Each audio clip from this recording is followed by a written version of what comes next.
Hi, നമുക്കിന്ന് ഒരു മത്തങ്ങ എരിശ്ശേരി ഉണ്ടാക്കുന്നത് എങ്ങനെയെന്ന് നോക്കാം. നമുക്ക് പയർ നന്നായിട്ട് കഴുകി എടുത്തിട്ടുണ്ട്. ഇത് നമുക്കൊരു കുക്കറിലോട്ടിട്ട് പെട്ടെന്ന് വേവിച്ചെടുക്കാം. ഇതിനുള്ള വെള്ളം ഒഴിച്ചു കൊടുക്കാവേ. ഇനി ഒരു 3 വിസിൽ വരുന്നവരെ ഒന്ന് വേവിച്ചെടുക്കാം.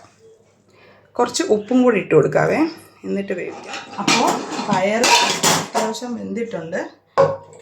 നമുക്കിനി ഈ മത്തങ്ങയും കൂടി ഇതിലോട്ട് ഇട്ട് കൊടുക്കാവേ. ഒരു വിസിൽ വരുന്നവരെ വേവിച്ചാൽ മതി, മത്തങ്ങയും കൂടെ ഇട്ടിട്ട്. അപ്പോഴത്തേനും ബാക്കി വേവും കൂടെ പയർ റെഡി ആയിക്കോളും. അപ്പോൾ നമുക്ക് ഒരു വിസിൽ വരുന്നവരെ വേവിക്കാം. നമുക്ക് ഇതിന് വേണ്ടിയിട്ടുള്ള അരപ്പ് തയ്യാറാക്കാം.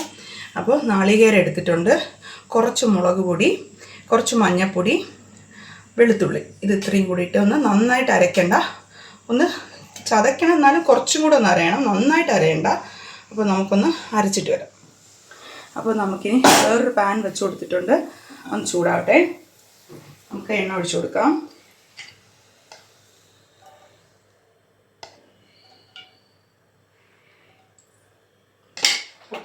എണ്ണ ചൂടായിട്ടുണ്ട്, നമുക്ക് കടുക് ഇട്ട് കൊടുക്കാവേ.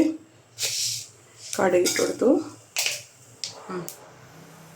ഇനി അടുത്തത് നമുക്ക് കറിവേപ്പില ഇട്ട് കൊടുക്കാം.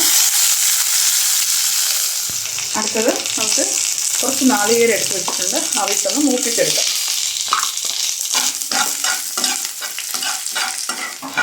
അപ്പോൾ നാളികേരം നല്ല മൂത്തിട്ടുണ്ട്. ഇനി നമുക്ക് ആ കുക്കറിലിരിക്കുന്ന കൂട്ടെടുത്ത് ഇതിലോട്ട് ഇട്ട് കൊടുക്കാം.